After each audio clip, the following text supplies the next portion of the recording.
The thing about this federal trial that's currently happening in Minnesota is that there's no cameras allowed in the courtroom. And so while a lot of people have been able to bear witness to the state trial, whether it was Kim Potter's state trial or Chauvin's state trial, no one has really been able to watch the federal trial. Now, this is standard practice across the board when it comes to federal proceedings. Typically, those are the trials where we see those sketches, right? So there's a sketch artist. That is the only visual documentation that is allowed to happen inside the federal court. And so this morning marks day 3 of the federal trial. They were able to pick 18 jurors in one day.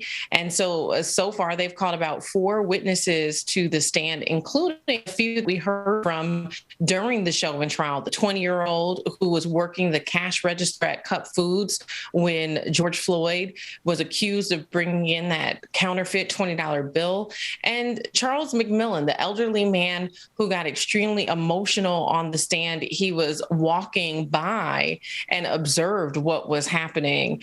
He also gave an account as well. But the thing I really want to point attention to about the federal proceedings so far for the other 3 officers charged in the death of George Floyd.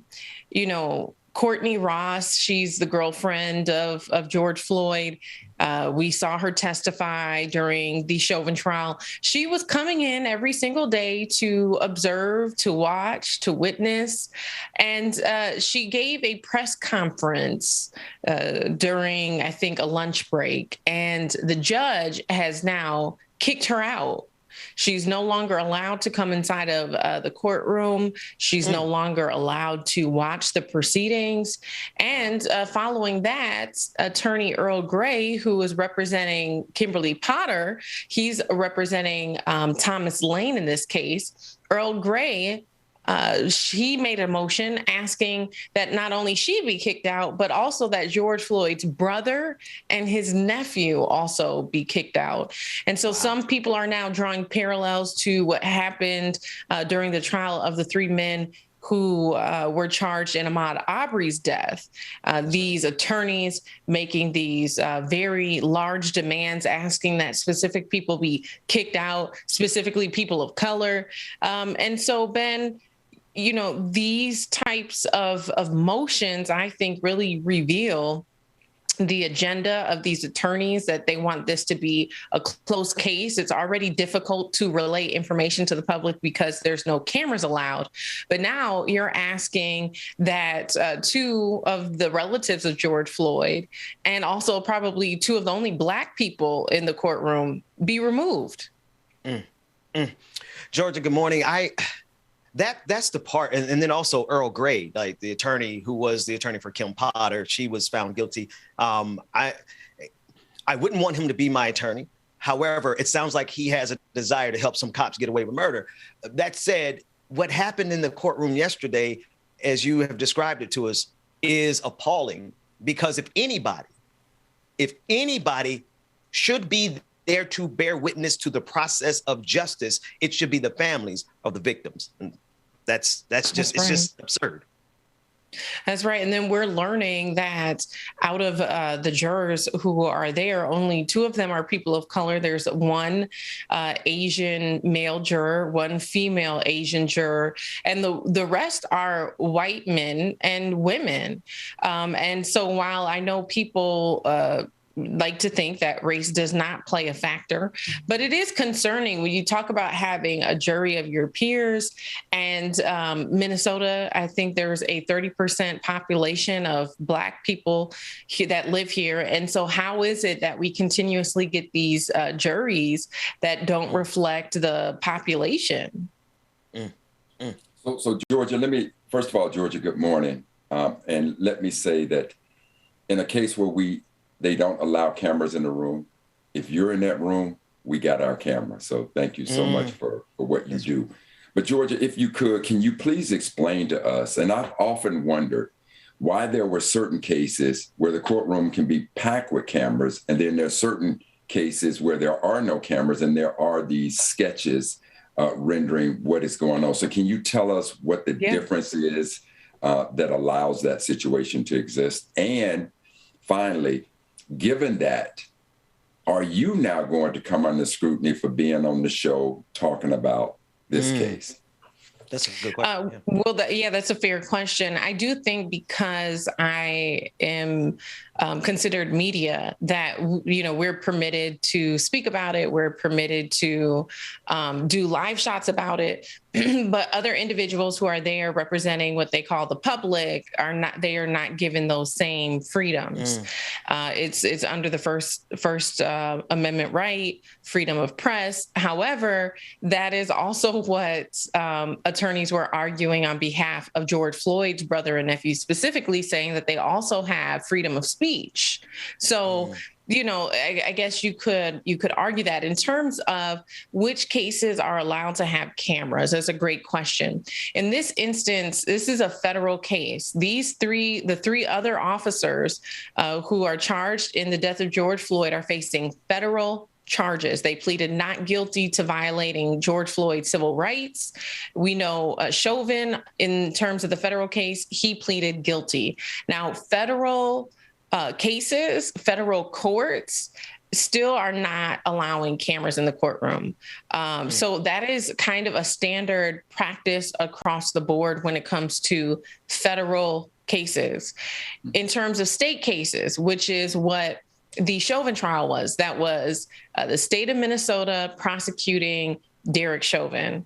And so in Minnesota, typically, we have had a history of not having cameras in the courtroom. There was an exception made in that case because of the abundance of public interest to watch the proceedings. Now, in other states like Georgia, they have different state laws. And so in Georgia, when I worked there many years ago, I was allowed, even in state proceedings and county proceedings, to come in with my camera, as long as you had permission from the judge that was overseeing that case. And sometimes they give you certain parameters about not shooting certain witnesses. Of course, in no case can you ever film the jury, but state by state, they have different rules for their state cases. So that is why you'll see a variation of the way that court proceedings are filmed across the country. So given that, and thank you so much, because I've never understood that. So you're saying that, is it across the board in all federal cases, they will not allow cameras in the courtroom? Correct. And based on that, of hearing, because now the issue of race clearly comes into play for me. Up until now, your explanation, I wasn't quite sure, because I was of the mindset that if the judge gave instructions on what can and what is and is not allowed, it's pretty clear. And if the family member broke that rule, then it is what it is. However, when you add into it freedom of speech, and you add into it that members of the press are going to go out and talk about it, how could she be given instructions to say she can't interview? And so, how did you see that play out? And for me, a lot of these situations are about race. I don't think some are and some aren't. America was built on racism, so I accept that. So, but given the understanding that members of the press can cover this case, you're not allowing cameras in, but I do have my freedom of speech. That's right. So what was the judge, what is the basis of him now saying, okay, you're kicked out of this for the rest of these proceedings? Well, I mean, if you ask me, I think it's an overreach. However, I think he tried to lead into the premise that she was either going to be a witness or that she potentially could be a witness. However, because she was not there, she wasn't an eyewitness. She's not giving a fact-based, evidence-based account of what happened. She would be giving a character account of who George Floyd was. And so there's a lot more leniency when you're talking about character witnesses versus fact-based witnesses. So I do think that judgment was an overreach. I participated in a media preparation call where the PIO for the federal courts, along with another federal judge, not the one presiding over a case, but another. I'm sorry, Georgia, what is PIO?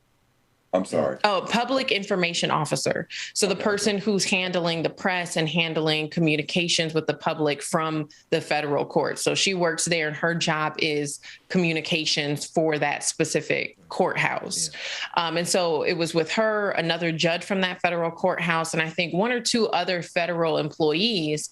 And during this media preparation call, they told us that we could do live broadcasts from outside of the security checkpoint, that we could conduct interviews there, and that it was going to be based on a first come, first served basis. So if you arrived a little late and it was already full, then so be it. They weren't going to be allowing reservations. And they said only about 5 media people could fit in that designated location. So it is a bit confusing also that here in this case, where we as media were even told that we could be interviewing people as they're coming and going right there in this designated place under the contingency that we film away from the security checkpoint, no filming of that area. Those were the parameters that were given to the media. And so it's also very frustrating, I think, to be a member of the media, knowing that we were set up there under their guidelines, under their instructions, with the permitting to be able to interview people. And then here you have Courtney Ross, the girlfriend of George Floyd, who is being punished for that. It feels a bit of an overreach, and like there's a breakdown in communication between the presiding judge and his staff. So Georgia, I want to be absolutely clear. So you could be outside the courtroom when the doors open. Sister Ross walks out. You can begin to conduct an interview with her, and that's okay. But if she called a press conference to give her thoughts, she's now kicked out for that. Yeah, that's what it's appearing to be. And you know, the difference between a press conference and an interview, you know, I don't really think that there's much of a difference there. I mean, you're talking about potentially one outlet having access to that interview, but the way that wire services are set up these days, if it was the Associated Press or Reuters or CNN who was the one conducting the interview, potentially all of the outlets could end up with it anyways, which would be the same thing as doing a press conference. So again, in my opinion, it feels a bit of an overreach. It feels like there's been some mixed messaging that has dispositioned key members of the Floyd family or supporters of Floyd.